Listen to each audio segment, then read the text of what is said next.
Hello. In this video, we'll be talking about choosing colleges.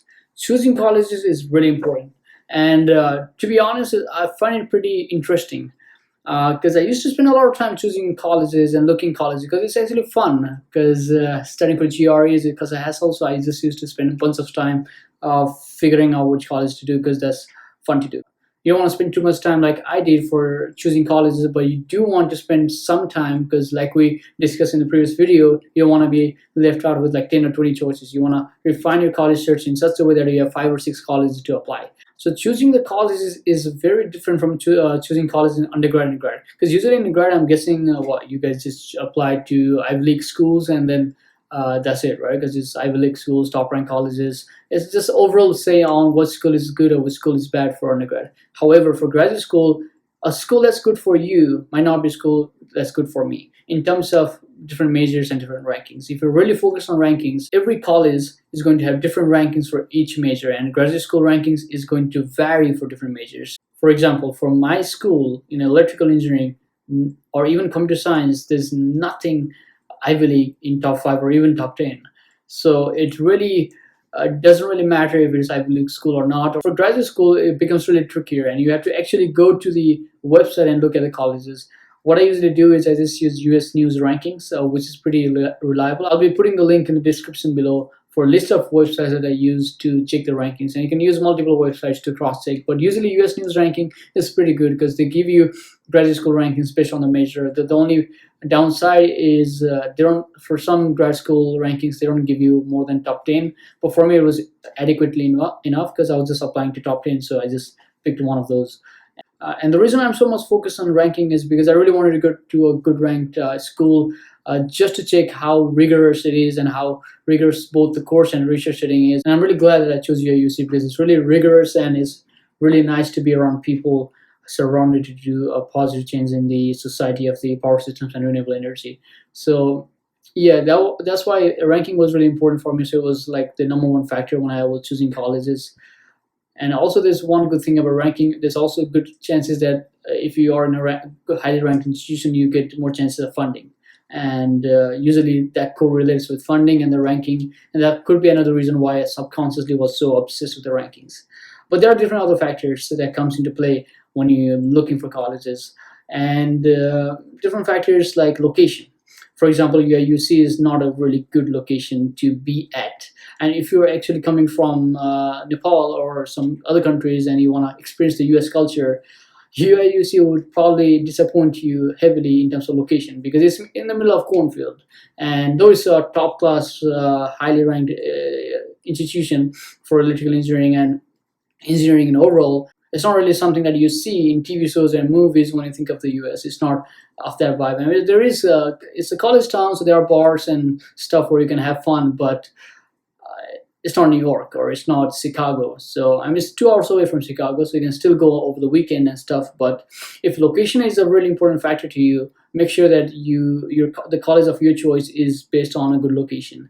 But when I say location, it is mainly 3 different categories. You have the town, you have which is urban, or you have suburbs, or you have rural settings. So there could be some people who like rural setting or a college town setting. I mean, if you are not into all those partying and like going to downtown and having fun and stuff, and you just want to focus on research, UIUC could be a great place for you because you can just focus on research and you won't get distracted by all these sins of the city. So in that case, that might work out well for you. So location could be something that you want to take care.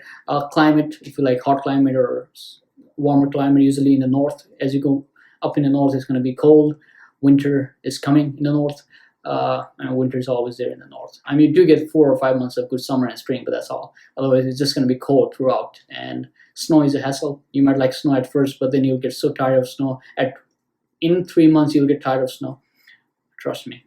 Even less than that, you'll just get tired of snow. So yeah, something to take care of. If you're really picky and nitty.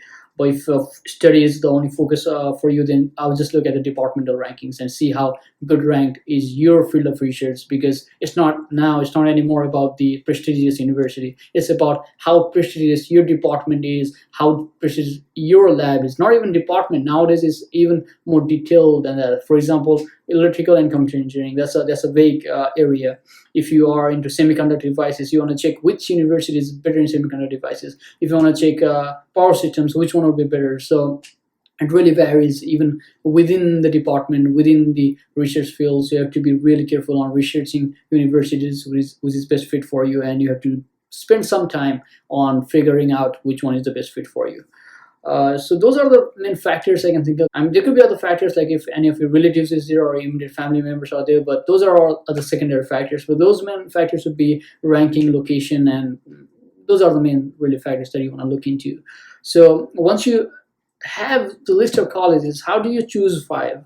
What I do, and I think that could be a thumb rule, is you just choose 5 or 6 colleges. So you have maybe 2 or 3 colleges that's out of your reach, that's out of your league, and maybe 2 colleges that's within your reach, and then maybe you have 1 college that's like safety college or something. So that usually helps, and it also depends on how badly you want to go to grad school, and it depends on factors like where you're standing at. For example, if you're in Nepal and you want to come to the US hook or by crook, then maybe you have to be playing safe and maybe apply to more safety schools rather than just studying for top-notch school. But if your objective is to go to a good ranked school, then maybe 4 out of your 5 colleges, or even 5, all the 5 colleges would be top ranked schools. For me, that was the case. I mean, you can imagine, for me, safety college was Purdue University. So you can imagine how rigorous I was in terms of college search, because since I did my undergrad here, I had the liberty of going for a job versus just going to grad school. And the reason I wanted to go to grad school was mainly because I wanted to go to a rigorous school. Otherwise, I would just rather just do a job. So it depends on your objective and how badly you want to do grad school. It depends. It varies with your objectives. So the way you categorize your out of your league colleges and your rich colleges and safety colleges, it could vary, but that could be a good thumb rule, like maybe 2, 3, and 2. So 2 top notch, 3 your rich, 2 safety colleges, and that could be playing safe. There's one more thing which you want to make sure when you are choosing colleges. If you're applying for masters, make sure that you email the colleges, because for PhD, it's almost sure that you'll be getting a funding. But for masters, that might not be the case, because you might have to email the colleges, departments, and see if there's funding for masters, because there's 3 categories for masters and funding for students. One, they will tell you no funding for masters, because there are some universities who just give no funding for masters whatsoever. And so no funding, some funding, yes funding. So when you email them, they will tell you, yeah, and you can tell which category they fall into. And then if your objective is to secure funding for masters, then you want to apply to those colleges that will give you funding, if that makes sense, because you don't want to be applying to colleges that don't give you funding, and you'll be wasting your application fee, and then you hear back from them and they will accept you but with no funding, because that could be another scenario when they accept you with no funding and then you realize that college or university doesn't fund at all for master's students and only funds for PhD students, and you're a master's applicant and they could not have you funding, and they are still willing to accept you if you pay, but then they won't give you any funding. So that could be a bummer. So make sure you do that research. Email departments and colleges. Let's say you have a list of 10 colleges and you want to filter it down to 5 or 6. Maybe that could be a way you can filter it out. Just email the departments and colleges and see what they say in terms of funding, and that way you can narrow your search down to maybe 5 or 6 colleges from your 10 colleges list. So yeah, those are the factors that comes in choosing colleges.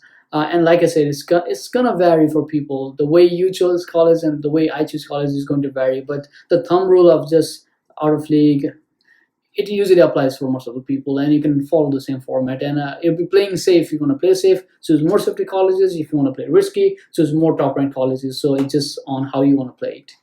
And yeah, please do spend some time researching colleges. It's pretty fun, but don't get carried away like I did, and because you don't want to spend too much time fantasizing about getting into your dream school, but not working for GRE. So yeah, make sure you balance time and spend some time choosing college, but also spend substantial time working hard to get into your top-notch college. And we'll be talking more about GRE and test scores and stuff in the next video. See you then.